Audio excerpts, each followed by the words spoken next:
5 years from now, don't be surprised if you see Armenian restaurants on street corners all over the world. It's already happening in New York City with Armenian restaurants like Sivan making waves in Queens. But why now? What's changed? I made a visit to Yerevan, the capital city of Armenia, and what I learned was eye-opening. And spoiler alert, it's a whole lot more than just the food that's drawing people in. Don't go anywhere. I am sharing what I learned by eating and drinking at 4 of the best restaurants in Yerevan, plus a must-do drinking activity involving some ancient wine that you can't miss if you're planning to visit the Armenian capital for yourself.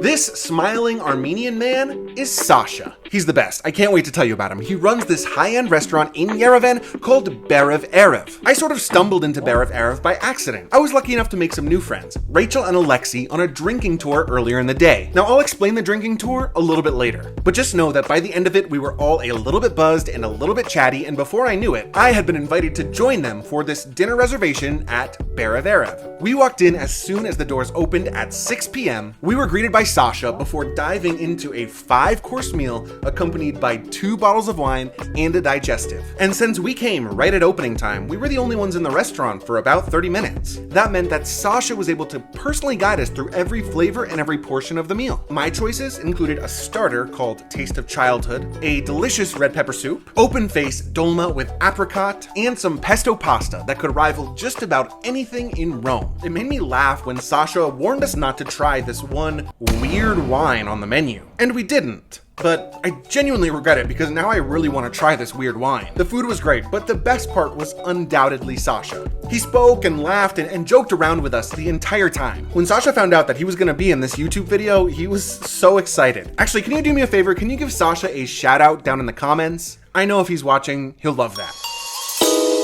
Berev Erev is where I began to learn the first and most important lesson about Armenians and Armenian food, but I wasn't sure. And so I next set out to try some traditional mid-range Armenian food to see if my hunch was correct. Now at Lavash, my goal was to take a step back and dive into the basics. How would I do that? Well, my plan was twofold. 1, order the national dish, and 2, order some bread that is so important to Armenia that has been named to the UNESCO Intangible Cultural Heritage List. Let's start with the bread because I've actually already mentioned it. It's called Lavash, and it's actually the name of the restaurant itself. Lavash reminds me a lot of a flour tortilla, except that it's a little bit thinner and it has a bit of olive oil added for flavor.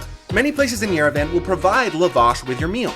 I got a walnut pate to dip it in, and I immediately ascended to heaven. And the national dish I mentioned, well, I sort of had it in a deconstructed form over at Berev Erev, but it's called Dolma. And at Lavash, I had it fully constructed. It's basically rice and meat stuffed inside of grape leaves with this sort of yogurt on the side. You can get this in other nearby nations as well, but it is truly an Armenian staple, and it was refreshing after all that bread. In fact, putting their own style on various regional cuisines is what makes Armenian food unique. While dolma reminds me a lot of Mediterranean or Greek fare, the food that I ordered from the next restaurant was giving me all the Turkish vibes. Everyone calls it something different. In Turkey and in many other places, it's called kebab. In fact, I made a recent video about food in Istanbul where I found an absolutely life-changing kebab. You have to try it. I have that video linked for you down in the description. Now back in Armenia, they are called Khorovats. It's skewered, barbecued meat, usually served with some bread and veggies. It is a super simple dish, but an absolute mainstay of Armenian culture. Also, generally speaking, it's much more affordable here than in Turkey. Point for Armenia. These would probably be available on every street corner, except for the fact that street food is illegal in Armenia. In Yerevan, you are only allowed to sell soft drinks or ice cream on the street. This is another reason that I think Armenian food is the next big thing. Khorovats on the streets of New York City would absolutely clean up. Imagine just downing one of these sitting on a bench in Central Park while 3 rats and 4 pigeons stare up at you waiting for you to drop something. Perfect. As delicious as it was, it actually wasn't my first choice for lunch at Tavern Yerevan. I tried to order several other items first, and the server basically said, "Don't do that." It reminded me a whole lot of when Sasha said not to try the weird wine. Twice could just be a coincidence. They say you need 3 times to make a pattern. So I had to do more research. But first, I had a ticket to try some ancient Armenian wine. Imagine getting to tour the Wonka chocolate factory in real life. Okay, this is absolutely nothing like that, but it is sort of magical in its own kind of way. Now, the whole point of this video is to explain how Armenian food and drink is about to take over, right? Give me a second, I will get there. There are two famous brandy factories situated across from each other in Yerevan. The Ararat, which is named after the famous mountain, and the Noi factory. Both do tours, and most days you can choose whichever one you prefer. And alongside about 30 other people, including my new friends Rachel and Alexi, I set off into the secret underground corridors of the famous Yerevan brandy factory. The secret tunnels were really cool, but mostly the tour was just okay. To be totally honest, the brandy isn't even the thing that matters here. I bought a ticket that included a basic tasting, and at the beginning of the tour, we had the chance to try an Armenian wine that was hundreds of years old. But I mean, how good can one glass of wine actually be? My friends, this was the best wine that I have ever tasted, and it's not even close. I don't speak the language of wine at all. You know this about me if you saw how I handled the wine tasting in Cape Town.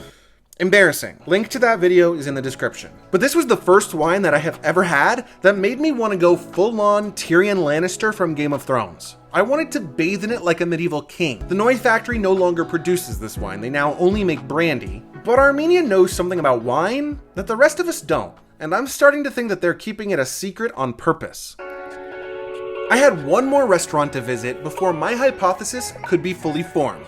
And for the second time in this video, I went to a restaurant with a famous Armenian food as its name. It's called Manti, and yeah, I ordered Manti at Manti. Manti is the Armenian version of a dumpling. Most cultures have them, they're all incredible. This one is a little different. The breading has a more firm texture and there's meat inside. And they're typically served with like a whole bunch of sauce poured all over them. So in a way, it's kind of like a chowder or a soup. Now, I don't know my server's name from Manti. I was hungry and I forgot to ask, that's on me. However, she was a gem. I was their last customer of the day, and even still, she helped me out by doing all the pouring over the Manti with the sauces so that I could get the best possible shot for this video. The Manti was delicious, but my server here cemented what I already knew. And it is, without a doubt, the real reason that Armenian food is about to take over the world. I experienced something unique in the restaurants of Armenia. The meals were good, sure, but what makes Armenian food really special is simple.